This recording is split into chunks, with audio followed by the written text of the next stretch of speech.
Ladies and gentlemen, the Raiders are getting ready for their first preseason game this Sunday and their first joint practices with the San Francisco 49ers. That's going to happen this weekend. Jimmy Garoppolo has bounced back at practice, and there is some hype surrounding the rookie quarterback that you're going to want to pay attention to, especially given the fact that the guy creating this hype is one of head coach Josh McDaniels' friends in the media. Plus, the Raiders' first depth chart has been released. We're gonna break this down and see who we think could possibly make the 53-man roster. And we have some good news in terms of injuries. Neil Farrell Jr., the former 4th-round pick out of LSU in the 2022 draft, is back at practice after he'd been out for pretty much all of training camp so far. Michael Mayer was not at practice, however, and a couple other players. It could be possible that these guys are getting a rest before the preseason game, before joint practices. We're not sure, but these people were not on the field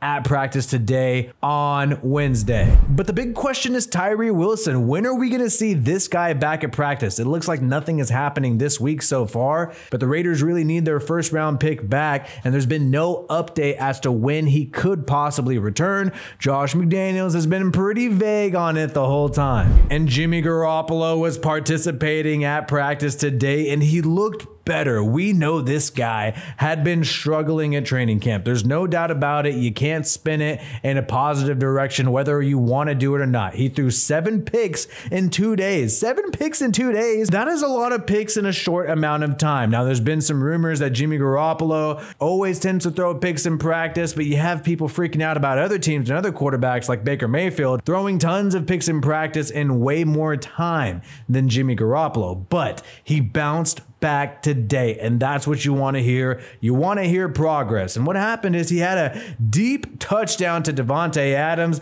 Dave Ziegler, the GM, was hyping him up, saying good shot number 10. And this was an indoor padded practice for the Raiders. It was not available to the public, and he settled in and connected with Myers, Adams, and Hunter Renfrow. All the starting wide receivers, Jimmy G was clicking with them, even though it was a little off target early, according to Levi Damien. And then you have the athletic writer right here, Vic Tafer, saying that Jimmy G was sharp in red zone drills. That's why he's here. And what we've heard so far is Jimmy G has struggled in terms of the deep ball, but at least he's still good in their intermediate and short passing game, and that's what he's supposed to do. And we'll see if Josh McDaniels decides to not throw many deep balls this year. I mean, if Jimmy G is struggling in this particular area, maybe they're going to shy away from that. I mean, the San Francisco 49ers definitely shied away from that while Jimmy G was in the Bay Area. And ESPN Paul Gutierrez is calling this a get-right day for Jimmy Garoppolo in the offense ahead of the 2 joint practices with the Niners. And this is the big thing that I want to talk about here,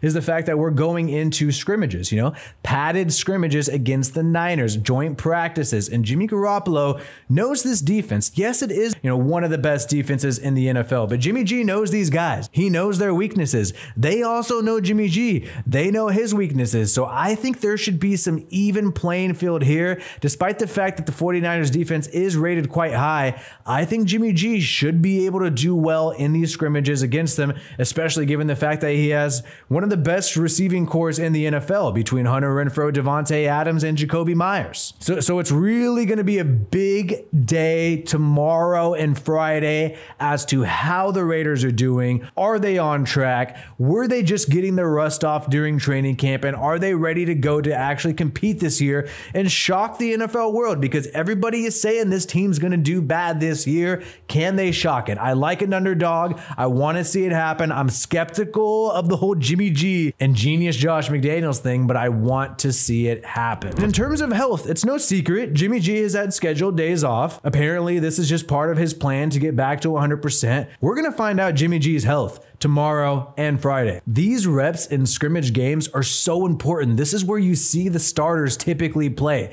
Starters do not play in preseason, but they play in these joint practices because that's how you get a lot of reps and a lot of good value reps with starters going against starters. So if Jimmy G doesn't do all these starting reps, then we're going to know that his progress in terms of his health is still not there. However, if he's able to finish joint practices and continue to compete, then we're going to know that this guy's good to go, especially for week week 1. And if the Raiders have an issue with Jimmy G and they need to look elsewhere on their depth chart for quarterback, it seems like there's an answer there. And there's somebody who's a little under the radar that we've talked about, which is none other than AOC, Aidan O'Connell, the new number 4. We'll get into that in a little bit. Instead of DC4, I guess we have AC4 now. And wearing number 4 raised a few eyebrows for fans of the Raiders. What went into your mindset of picking number 4?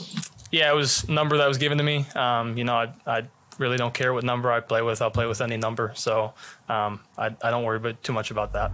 And Albert Breer, who works for Sports Illustrated, he's always defending Josh McDaniels in the media. He even said that the Raiders worked so hard to get a contract with Josh Jacobs. Josh Jacobs later disagreed with Albert Breer's statement, but the point is, this guy knows McDaniels, is always defending McDaniels, and here's what he's saying about Aidan O'Connell. He's saying that Aidan O'Connell's turned a lot of heads early in camp, and the hype is real. It's not hard to see. He can really throw it. He's impressing everybody in the building with maturity, his ability to handle things at the line of scrimmage, and his accuracy. And we also had Hunter Renfrow speak positively of Aidan O'Connell before when he was asked about him at the press conference, in particular, his accuracy. And I really like this guy's story. We talked about it when he came out of the draft. He battled with adversity. His brother passed away while he was there in Purdue, and he was able to fight through that, still finish out his college football season, and then get selected by the Raiders in the 4th round. So I really like this guy's character. I really like his size too, compared to some of these other QBs coming out of the draft, like Dorian Thompson-Robinson and Jake Haener. He has the size to compete in an NFL level. And when Albert Breer is hyping this guy up, this guy who's always defending McDaniels and seems to know the guy quite well, I think we need to take this seriously. I think when Albert Breer is saying this, he must know something real about Aidan O'Connell and that the hype is real. So I'm going to be very excited to see this dude play in preseason this Sunday. We will be live during the game on this channel, 1 o'clock Pacific time, WiFiWillie Raiders, so make sure you don't miss it. And the Raiders depth chart has been released. There's not too many surprises here all around. You got Zamir White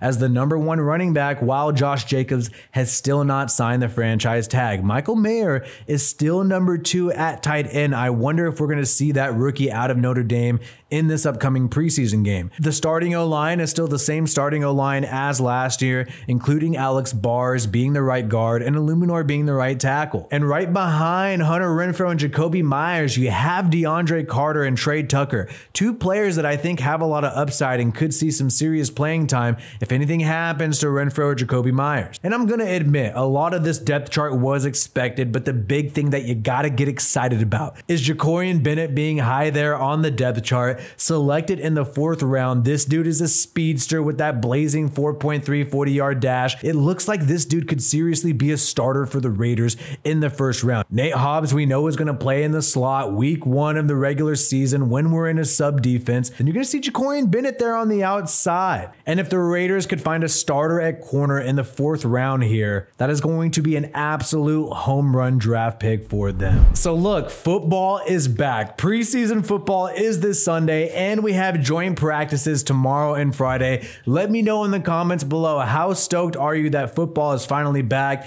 I know I'm pumped to see this and I cannot wait. And remember, we will be live during the game on this channel at 1 p.m. Pacific time, 4 o'clock Eastern time. Like this video if you have not yet, and subscribe to this channel for more Raiders content. My name is WiFiWillie. Peace out, and I hope you have a good one.